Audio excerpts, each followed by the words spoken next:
SSC CGL की तैयारी करने का तो सोच लिया है, लेकिन कहाँ से शुरू करें, किस टीचर से पढ़ें, बुक से पढ़ें, यूट्यूब से पढ़ें, भैया फर्स्ट स्टेप ले तो ले क्या। तो इसी का जवाब मैं इस वीडियो में देने वाली हूँ। बहुत ही यूजफुल वीडियो है, जो भी एसएससी सीजीएल के फील्ड में अभी बिगिनर है तो लास्ट तक वीडियो देखिएगा, बिल्कुल भी स्किप मत करिएगा, बहुत इंफॉर्मेटिव वीडियो होने वाली है। और अगर आप मुझे नहीं जानते तो I am Sushmita Sharma, already selected in SSC CGL and ASO vlogs is the biggest channel for guidance for SSC CGL. So throughout the journey आपकी हेल्प करेगा। So make sure you subscribe to the channel. So let's start the video.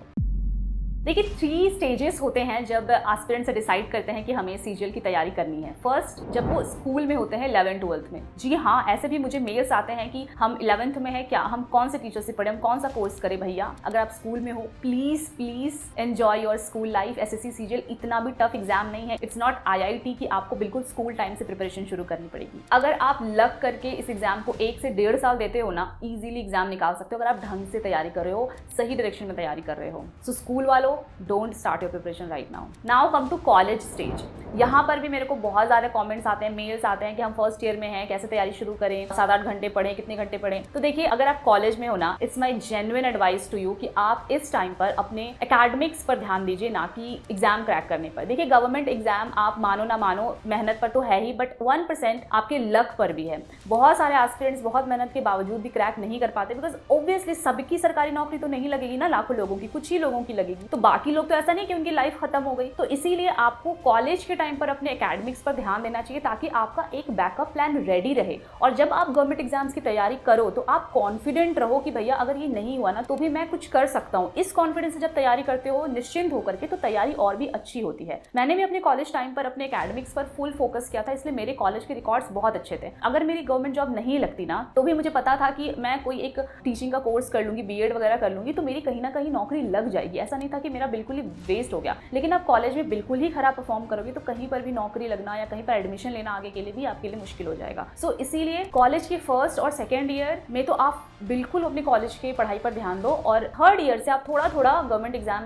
के बारे में जानना या फिर पढ़ाई करना शुरू कर सकते हो। अगर आप इंजीनियरिंग में हो तो 4th ईयर से शुरू कर सकते हो। बिल्कुल पीछे नहीं रहोगे, इस चीज को लेकर डरो मत। अगर आपने भी अभी 12th पास किया है और आगे गवर्नमेंट एग्जाम की तैयारी करना चाहते हैं और साथ साथ ये भी चाहते हैं कि एक अच्छे यूनिवर्सिटी से डिग्री ले लें ताकि आगे के लिए बैकअप प्लान रेडी रहे, तो डिस्क्रिप्शन में कॉलेज विद्या का लिंक है, इसको ओपन करिए, मोबाइल नंबर और OTP डालकर लॉग इन हो जाइए। यहाँ साइट पर आपको अलग अलग लेवल के कोर्सेज शो करेंगे। इसमें से आप UG कोर्सेज पर क्लिक करिए। यहाँ पर आपको बहुत सारे top ranked UG courses show करेंगे। इन केस आप ऑनलाइन BCA कोर्स करना चाहते हैं, इस पर क्लिक करिए। बहुत सारे टॉप रैंक यूनिवर्सिटीज जो UGC अप्रूव्ड है आपको शो कर जाएंगी। आपके सामने एक क्वेश्चनियर शो करेगा। आप 12th पास हो, उस हिसाब से मैं यहाँ पर क्वेश्चनियर को फिल कर रही हूँ। आप अपने हिसाब से इसको फिल कर लीजिएगा एंड देन सबमिट करने के बाद आपके सामने कस्टमाइज्ड फुल यूनिवर्सिटी की लिस्ट आ गई है। इसमें से भी आपको अलग अलग यूनिवर्सिटी में जाकर पढ़ने की जरूरत नहीं है। यहाँ से आप कंपेयर नाउ पर क्लिक करके 3-4 यूनिवर्सिटीज जो आपके माइंड में है उनको कंपेयर करिए। Sample certificate, eligibility, syllabus, placement कहाँ हो सकती है, वो सारी चीजें आपको यहाँ पर बिल्कुल क्लियरली नजर आएगी। और कॉलेज विद्या अपनी ट्रस्ट के लिए जाना जाता है, इसलिए यहाँ पर जो दिख रहा है वो बिल्कुल क्रिस्टल क्लियर है, आप इस पर ट्रस्ट कर सकते हो। सो लिंक डिस्क्रिप्शन में है, चेकआउट जरूर करना। ओके, तो अब हम आते हैं कि अगर आपने कॉलेज के साथ साथ तैयारी शुरू करी है तो आपको क्या पढ़ना चाहिए इस टाइम पर। इस टाइम पर आप फुल फ्लेज तैयारी शुरू नहीं कर सकते कि हम अपना 7-8 घंटे पूरा का पूरा दिए जा रहे हैं गवर्नमेंट एग्जाम की तैयारी में। यहाँ पर आप क्या करिए ना, जो मैंने किया था, कि आप पहले तो ये क्लियर करिए कि आपको कौन सा एग्जाम देना है, रेलवे का देना है, बैंकिंग का देना है और सीजीएल का देना है। एक पर स्टिक हो जाइए। उसके बाद आप सबका फॉर्म आगे जाकर के मत भरिएगा। जिसका आपको एग्जाम देना है उससे रिलेटेड आप फॉर्म्स भर सकते हो और उससे रिलेटेड आप papers, previous year questions, books, ये सब कर सकते हो। जैसे कि अगर आप सीजीएल की तैयारी करने का सोच रहे हो तो उससे रिलेटेड CPU का एग्जाम होता है, CHSL का एग्जाम होता है, MTS का एग्जाम होता है। इन सब का आप previous year question paper solve कर सकते हो। ये नहीं कि हम सीजीएल की तैयारी का सोच रहे हैं तो हम रेलवे के भी मटेरियल्स पढ़ रहे हैं, बैंकिंग के भी नहीं, ये दोनों इररिलेवेंट हो जाएंगे बिल्कुल भी। तो ये पहली बात आपको क्लियर करनी पड़ेगी। उसके बाद आपको क्या करना है, उस एग्जाम में जो भी रटने वाली चीजें होती हैं, जैसे कि वोकैबुलरी वाला पूरा सेक्शन रटने पर ही है, इसमें कुछ समझना नहीं है आपको। हाँ, कुछ ट्रिक्स वगैरह समझने हो सकते हैं, बट अल्टीमेटली वो याद करने वाली चीज़ है। तो वो आप कॉलेज के दौरान कर लो, ताकि रटने वाली जो चीज़ें हैं ना वो आपका मेन जब प्रिपरेशन शुरू करोगे तो ये सब हो रखा रहेगा, तो बहुत ज़्यादा आपका बर्डन कम हो जाएगा। वोकैबलरी में सिर्फ मैं वर्ड मीनिंग पे बात नहीं कर रही हूँ, जो सिनोनिम एंटोनिम वो भी वोकैबलरी का ही पार्ट होता है। इसके साथ साथ आप ईडियम्स एंड फ्रेजेस ये भी याद करके रख सकते हो। तो ये छोटा मोटा पोर्शन नहीं होता है, काफ़ी बड़ा इसका सेक्शन है। तो इसको आप कॉलेज के टाइम पर 2-3 घंटे पर डे करके हिसाब से पढ़ोगे तो आपका हो जाएगा। इसके साथ ही जीएस में जो स्टैटिक वाला पूरा पार्ट होता है, काफ़ी ज़्यादा स्टैटिक आजकल पूछा जा रहा है, काफ़ी इंपॉर्टेंट रोल प्ले करता है, उसको आप पूरा रेडी कर लो। जैसे कि बुक्स एंड ऑथर्स हो गए, ये तो चेंज नहीं होने वाले हैं। First man in world, first women in world, ये सब क्वेश्चंस होते हैं। डांस पर क्वेश्चंस होते हैं। तो ये जो चीज़ें जो चेंज नहीं होंगी वो ये आपको बाद में भी याद करनी है, अभी भी याद करनी है। तो इसको आप अभी कॉलेज के टाइम पर प्रिपेयर करके रखो, ताकि बाद में जो समझने वाली चीज़ें जैसे कि मैथ्स हो गया, इंग्लिश हो गया, क्वेश्चन सॉल्विंग हो गया, मॉक हो गया, इन सब चीज़ों पर आप ध्यान दे सको। क्योंकि अभी आप इसको पढ़ोगे वैसे भी बाद में भूल जाओगे, इसको तो बिल्कुल भी मत पढ़ना। इसके साथ ही जिनकी वीक इंग्लिश और मैथ्स है, जिन्होंने 10th-12th में पढ़ाई नहीं करी, बेसिक्स कमज़ोर है, उनके लिए कॉलेज वाला टाइम बेस्ट टाइम है। इसमें आप 2-3 घंटे डेली के निकालो और बेसिक्स पर वर्क करना शुरू करो। जो रटने वाला चीज़ है वो तो आप करो ही करो, उसके साथ साथ मैथ्स अगर वीक है तो 7th से लेकर के 10th बेसिक्स जो चैप्टर्स हैं, जैसे कि परसेंटेज चैप्टर है, CISI का चैप्टर है, प्रॉफिट लॉस का चैप्टर है, अलजेब्रा के जो बेसिक्स कंसेप्ट्स हैं, ज्योमेट्री के बेसिक्स कंसेप्ट्स हैं, ताकि जब आप CGL की तैयारी शुरू करो तो CGL में बहुत बेसिक लेवल से शुरू नहीं होता है। उसमें ये मान के चलते कि आप ग्रेजुएट हो तो आपको नॉर्मल चीज़ें आती होंगी, फिर वो ऊपर की पढ़ाई होती है, उसमें क्वेश्चन बनाने का तरीका भी अलग होता है। तो ये जो कॉलेज का टाइम है ना, इसको आप यूज़ करो अपने बेसिक्स को ठीक करने में।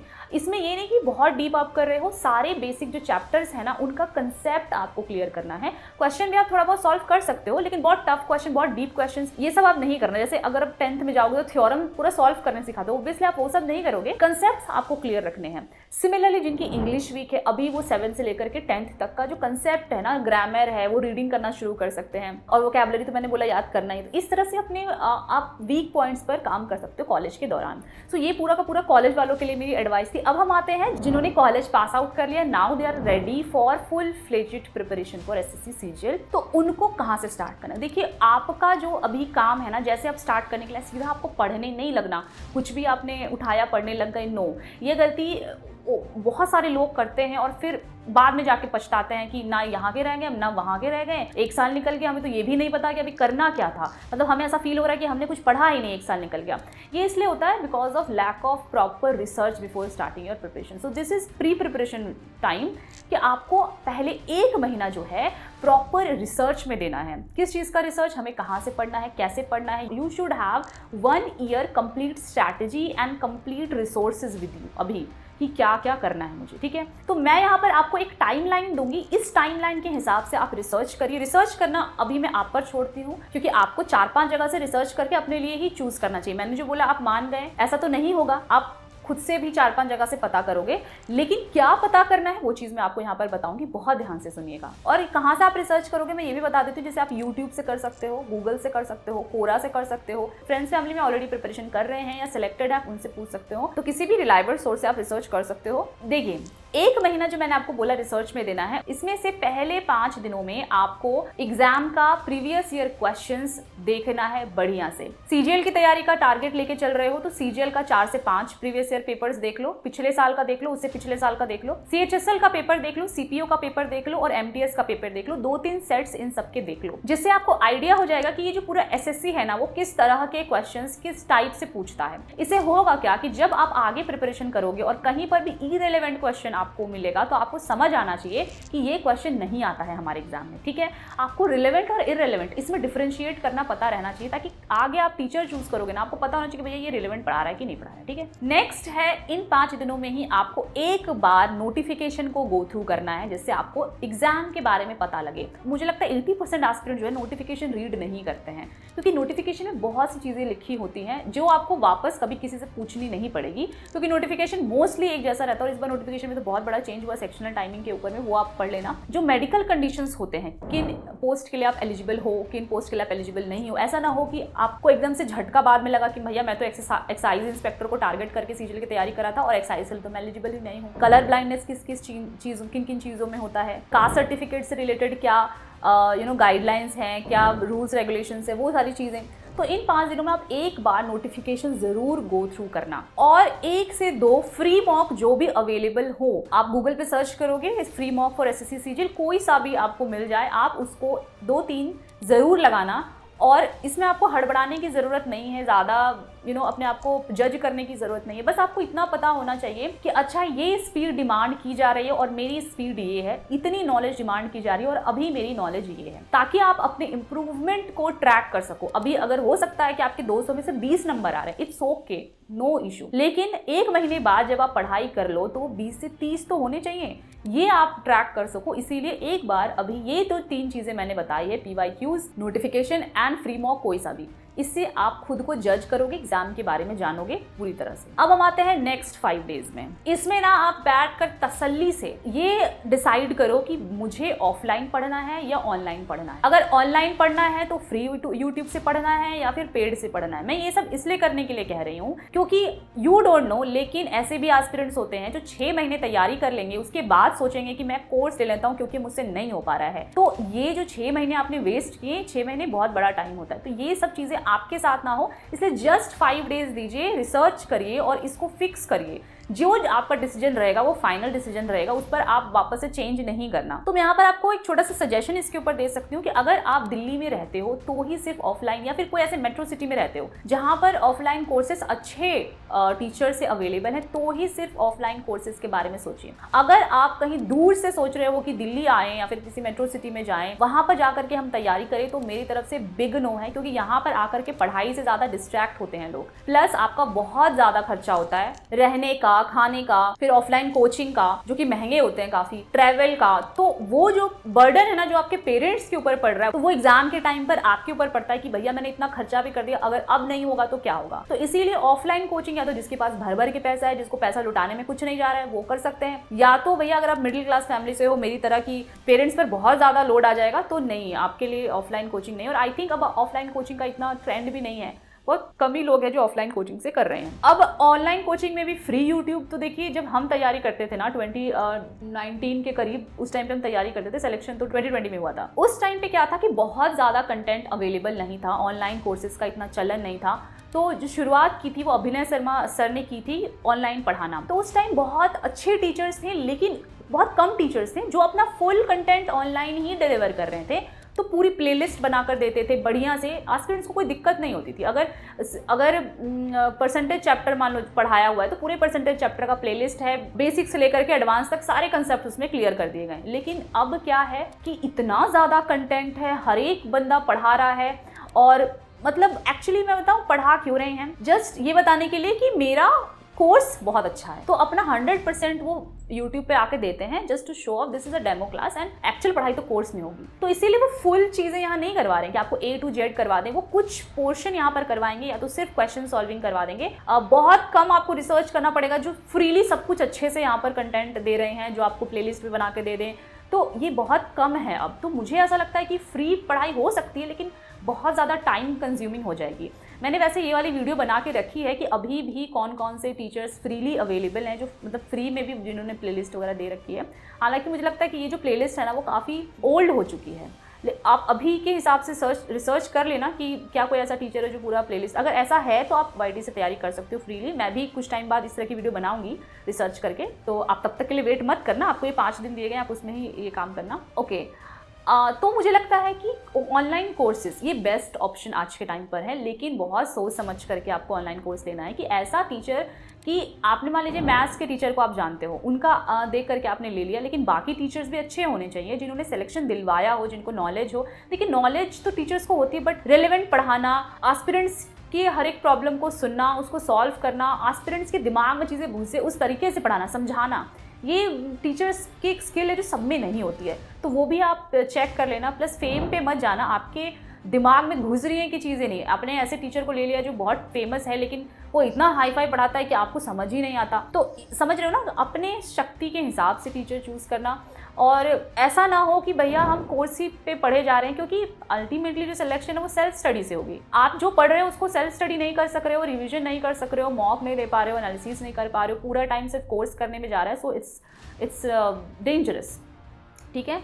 तो इसीलिए इस चीज़ का भी ध्यान रखना कि कोर्स पहले तो एग्ज़ाम से पहले काफ़ी कंप्लीट करा दिया जाता हो, प्लस आपको रिविजन और सेल्फ स्टडी का टाइम मिल रहा हो। तो ये जो बेसिक चीज़ें हैं, आप इन सब चीज़ों पर ध्यान में रखते हुए रिसर्च करिए और उसके बाद कोर्स ले लीजिए, या फिर जिस तरह से भी आपको तैयारी करनी। तो ये 5 दिन आपने जो फिक्स कर लिया, जो कोर्स देख लिया या कहीं से भी फ्रीली कहाँ से पढ़ना है, जो भी डिसाइड किया है आपने, उस पर आप फिक्स हो जाइए बिल्कुल। उसके बाद आप इधर से उधर नहीं करिएगा। नेक्स्ट 5 डेज जो सबसे ज़्यादा इंपॉर्टेंट है वो है टीचर्स को सेलेक्ट करना। देखिए, अगर आप कोर्स ले रहे हो तो कोर्स में ही आपके टीचर्स हैं सारे, वो तो मिल गए आपको उनसे ही पढ़ना पड़ेगा। फ्री भी पढ़ रहे हो ना, तो बहुत ध्यान से आप एक टॉपिक के अलग अलग टीचर चूज नहीं कर सकते कि हम profit and loss he 3-4 teacher से पढ़ रहे हैं। इससे आपका कंसेप्ट बहुत खराब हो जाएगा। इसीलिए मैं कह रही हूँ कि एक टीचर जो आपको पूरा A to Z पढ़ाया हो वहीं से आप देखिएगा। हाँ, आप अलग अलग टॉपिक्स को अलग अलग टीचर से कर सकते हैं। जैसे कि अगर परसेंटेज चैप्टर आपको किसी टीचर का पसंद आ रहा है, ज्योमेट्री पोर्शन किसी और टीचर का पसंद आ रहा है, तो आप ऐसे कर सकते हैं।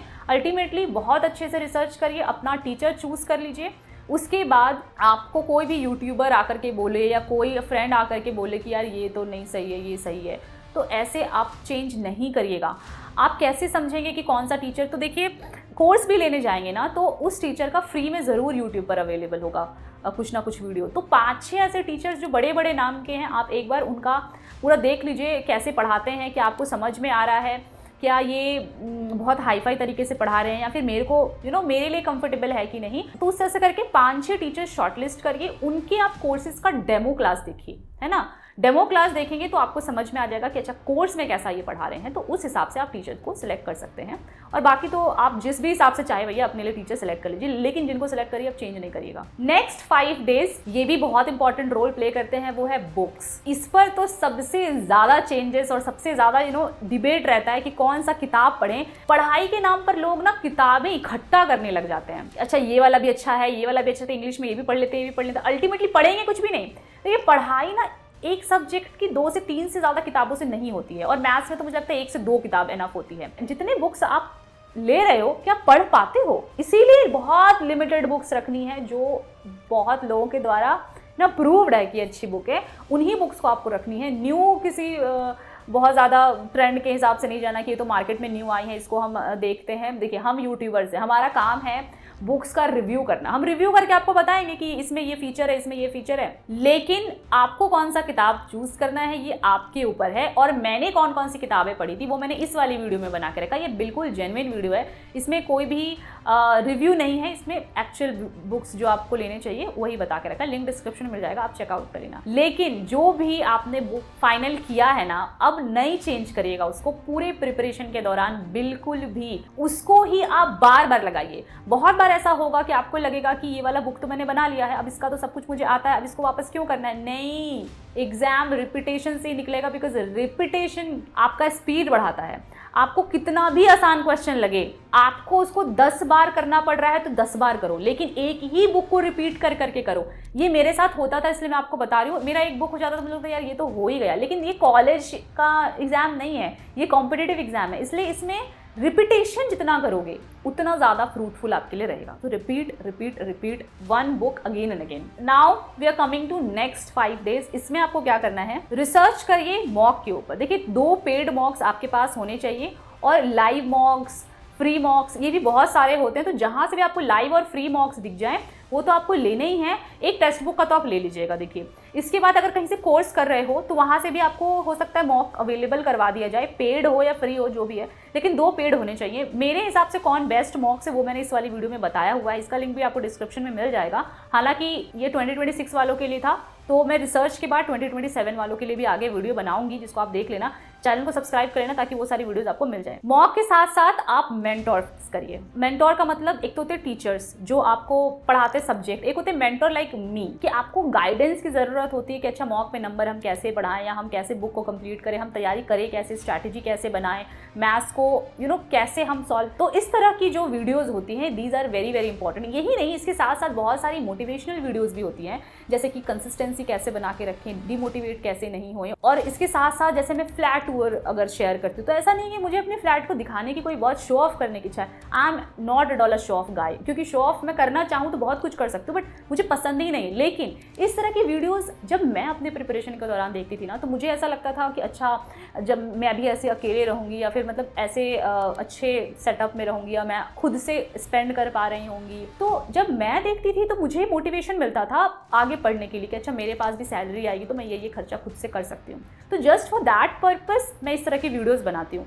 तो कुछ लोग ऐसा बोलेंगे यार क्यों फ्लैट टूर क्यों बनाना है। सो आई थिंक ये चीज़ें लोगों को मोटिवेट करती, बिकॉज मुझे करती थी। जिनको नहीं करती तो डेफिनेटली उनको नहीं देखनी चाहिए, क्योंकि हमारा तो कोई अंबानी का घर नहीं है कि हम इसको शो ऑफ करेंगे, कुछ भी ऐसा नहीं है। लेकिन फिर भी ये भी चीज़ें बहुत लोगों के लिए रेयर होती हैं, ड्रीम होती हैं, तो उनको अच्छा लगता है देख करके, उनको और न्यू मोटिवेशन मिलता है जस्ट फॉर दैट पर्पस।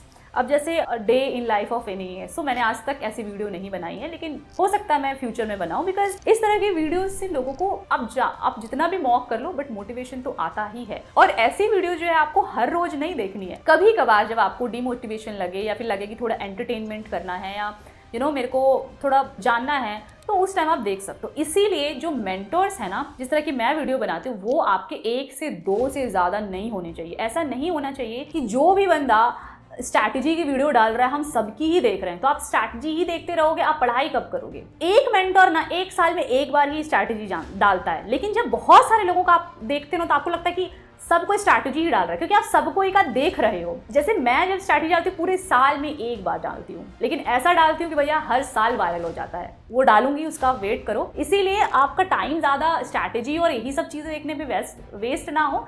1 से 2 मेंटर, जिसमें से मैं तो एक होनी ही होनी चाहिए और दूसरा आप अपने हिसाब से देख लो। सो ये जो पूरा का पूरा मैंने 1 मंथ का रिसर्च बताया है, ये इसका टाइम शुरू होता है आज से ही शुरू हो जाओ। और जो भी फिक्स करो ना थ्रू आउट द प्रिपरेशन के लिए 1 साल का पूरा एम लेकर के इसको फिक्स करो, क्योंकि पूरी जर्नी लंबी है, आप उसके साथ कोप अप करने चाहिए, उस हिसाब से फिक्स करो मैच्योरिटी के साथ में और अपने दिमाग से। ये नहीं कि किसी दोस्त ने बता दिया था इसलिए मैंने कर लिया, नहीं, दोस्त ने बताया ठीक है, लेकिन आपको खुद से डिसीजन लेना है कि अच्छा ये मेरे लिए सही है कि नहीं, because you are going to be an officer, you should be mature enough to take your own decisions in life. So I hope आपको ये वीडियो बहुत हेल्पफुल लगी होगी। तो चलिए मिलते हैं ऐसी ही इंफॉर्मेटिव वीडियोस के साथ आगे भी, तब तक के लिए जय हिंद।